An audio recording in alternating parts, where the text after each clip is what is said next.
Assassinada a facadas. Jovem brasileira que não cedeu a uma tentativa de abuso sexual é símbolo de castidade, fidelidade a Deus e resistência contra esse tipo de abuso.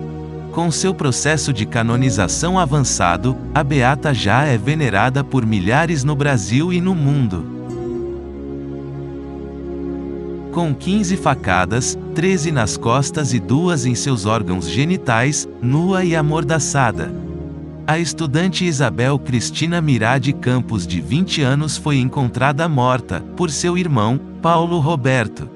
O suspeito, a única pessoa estranha que entrou no prédio.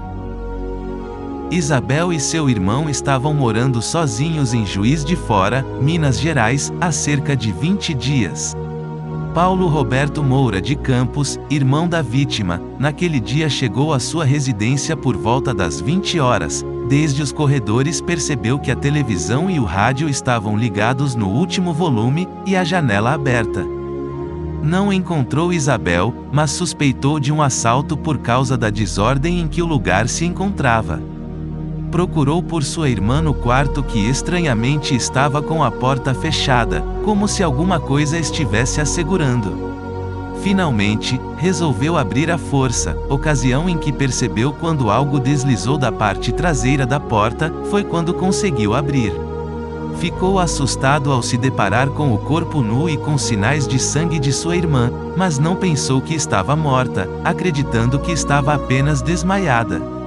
Ao tocar o corpo de Isabel, percebeu o chão completamente ensanguentado, ainda com as pegadas do assassino. Apavorado com a situação e constatada a morte de sua irmã, Paulo Roberto conseguiu chegar à portaria do prédio, onde juntamente com o porteiro chamaram a polícia. O porteiro afirmou que o único sujeito diferente que havia entrado no local tinha sido um homem alto, magro, loiro de cabelos baixos. Ele entrou e demorou pouco.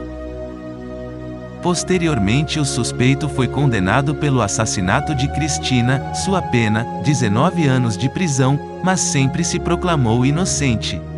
Ele conseguiu escapar e desde então nada se ouviu dele. Nascida em uma pequena cidade chamada Barbacena, no coração de Minas Gerais. Isabel Cristina Mirade Campos veio ao mundo no dia 29 de julho de 1962, em uma família profundamente católica. Filha de José Mendes Campos e Helena Mirade Campos, ela cresceu em um ambiente marcado pela devoção e pelos valores cristãos. Desde muito jovem, Isabel demonstrou uma sensibilidade ímpar para as causas sociais, especialmente em relação aos mais necessitados, os pobres, os idosos e as crianças. Essa compaixão pelos menos favorecidos certamente foi enraizada na criação que recebeu de seus pais, que eram membros ativos das conferências vicentinas. Seu pai, inclusive, ocupou o cargo de presidente do Conselho Central de Barbacena. Ao longo de sua adolescência, Isabel engajou-se na Associação de Voluntariado das Conferências de São Vicente. Sua participação ativa na missa e nos sacramentos era uma constante em sua vida. Ela encontrava conforto e inspiração na fé, sempre buscando seguir os ensinamentos de Jesus Cristo. Após concluir o ensino médio, aos 20 anos de idade, Isabel decidiu mudar-se para Juiz de Fora, em abril de 1982. Seu objetivo era frequentar um curso preparatório e ingressar na Faculdade de Medicina, movida por seu sonho de se tornar uma pediatra dedicada a ajudar crianças carentes. Junto com seu irmão, Paulo Roberto, ela alugou um pequeno apartamento e começou a montar seu novo lar. Adquiriram alguns itens essenciais, como uma geladeira, um ferro elétrico e um armário. Desde o princípio, Isabel sentiu que Juiz de Fora era um lugar propício para seus estudos, mas também para a oração.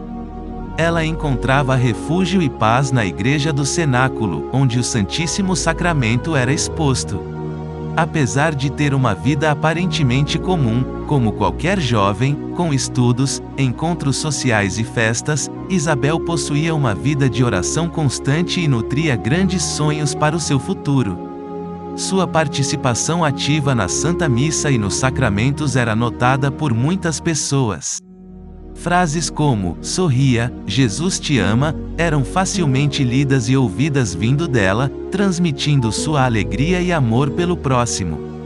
No dia 30 de agosto daquele ano, um homem foi até sua casa para montar um guarda-roupa. Porém, durante o trabalho, uma discussão desagradável surgiu entre eles. Ele se dirigiu a Isabel com frases desagradáveis e vulgares, a colocando em dificuldades. Mas ela sempre rejeitou e desencorajou decididamente essas atitudes por parte do homem. E posteriormente, ele foi embora sem concluir a tarefa. Isabel relatou o ocorrido ao seu irmão e a algumas amigas do curso, preocupada com a situação. No dia 1º de setembro, o mesmo homem retornou ao apartamento com a suposta intenção de finalizar o trabalho iniciado. No entanto, suas verdadeiras intenções eram muito mais sombrias. Ele tentou se aproveitar da jovem, mas Isabel o rejeitou firmemente. Diante da rejeição, o homem recorreu à violência. Ele desferiu uma cadeirada na cabeça de Isabel, a deixando atordoada. Em seguida, ele a amarrou, amordaçou e rasgou suas roupas, a deixando vulnerável e desprotegida. A agressão brutal continuou, enquanto o agressor aumentava o volume do rádio e da televisão para abafar os gritos de desespero da jovem.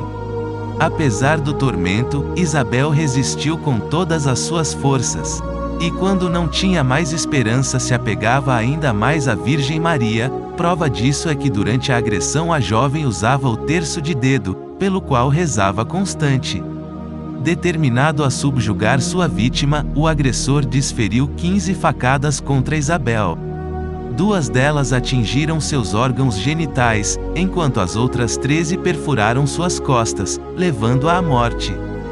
Foi um crime cruel e chocante, que abalou a todos, mas principalmente sua família. A autópsia revelou que, apesar da violência infligida a ela, Isabel não foi sexualmente violentada, o que é reforçado por suas marcas de resistência, como as unhadas nas coxas. Isabel preferiu enfrentar a morte a ceder e perder sua castidade. Ela permaneceu virgem, e apenas as 2 facadas romperam suas partes íntimas, deixando seu útero ileso. Embora não fosse uma membro oficial das Conferências Vicentinas, Isabel participava ativamente de diversas atividades do movimento, incluindo viagens para cidades próximas. Sua dedicação e devoção eram inegáveis. Imediatamente após sua morte, seu martírio foi reconhecido pelo povo, e os fiéis começaram a acompanhar a jornada da jovem mártir, Santa Maria Goretti. A comoção gerada pelo acontecimento e sua vida fiel a Deus fizeram com que algumas pessoas tomassem a iniciativa de entrar com um pedido de processo de beatificação em nome de Isabel. A solicitação foi aceita pelo Vaticano, e em 26 de janeiro de 2001, em Barbacena, o processo foi instalado.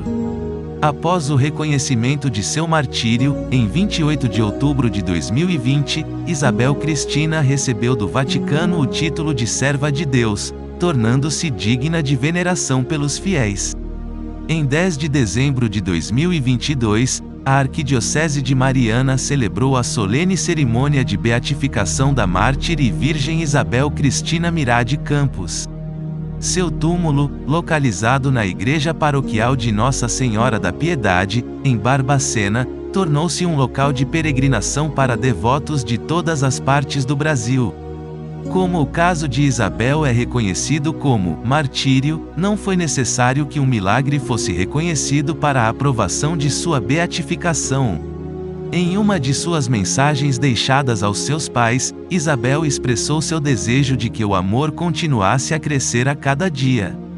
Ela vislumbrava um mundo repleto de amor, paz e amizade. Uma mensagem que ecoa como um testemunho de sua vida e da força de sua fé.